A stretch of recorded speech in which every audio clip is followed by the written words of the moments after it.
৩৬ বছর পর একটা কাপ জিতে এখন আমরা আন্ডারগ্রাউন্ডের বাস পাখি। কথায় আছে, ফকের একটু টাকার মুখ দেখলে মাটিতে পা পড়ে না, তেমন একটা দল আছে আর্জেন্টিনা। ২০২২ বিশ্বকাপ জেতার পর এমন ভাব ধরছে মনে হয় ফুটবলের জন্মটাই বুঝি ২০২২ সাল থেকে হয়েছে। এখন তারা অন্য কোনো দলকে দলই মনে করে না। তাদের ভাব এমন, বাকি সবাই মাঠে শুধু হাজিরা দিতে আসে। ব্রাজিলের ৫টা বিশ্বকাপের কথা বললে বলে ওগুলো তো অনেক আগের। আরে ভাই, পুরনো বলে ইতিহাস কি ডিলিট হয়ে যায় নাকি? তারপর আবার বলে সব বাপদাদার অর্জন। আচ্ছা ভাই, ইতিহাসের কথা তুললে পুরনো কথাই তো আসবে। আর তোমাদের ইতিহাসে তো ডিয়েগো মারাদোনার সেই হাতের গোলের গল্প আছে। তবুও এত ভাব। আর আমাদের বাপদাদাদের ছিল জমিদারি, 5টা কাপ রেখে গেছে উত্তরাধিকার হিসেবে। If you don't mind, Argentina সাপোর্টাররা কি আবার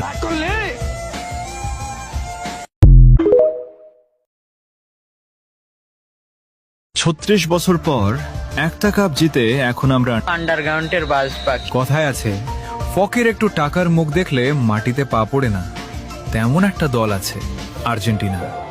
২০২২ বিশ্বকাপ জেতার পর এমন ভাব ধরছে মনে হয় ফুটবলের জন্মটাই বুঝি ২০২২ সাল থেকে হয়েছে। এখন তারা অন্য কোনো দলকে দলই মনে করে না। তাদের ভাব এমন, বাকি সবাই মাঠে শুধু হাজিরা দিতে আসে। ব্রাজিলের ৫টা বিশ্বকাপের কথা বললে বলে ওগুলো তো অনেক আগের। আরে ভাই, পুরনো বলে ইতিহাস কি ডিলিট হয়ে যায় নাকি?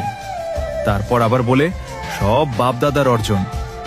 আচ্ছা ভাই, ইতিহাসের কথা তুললে পুরনো কথাই তো আসবে। আর তোমাদের ইতিহাসে তো ডিয়েগো মারাদোনার সেই হাতের গোলের গল্প আছে। তবুও এত ভাব। আর আমাদের বাপদাদাদের ছিল জমিদারি, 5টা কাপ রেখে গেছে উত্তরাধিকার হিসেবে। If you don't mind, Argentina সাপোর্টাররা কি আবার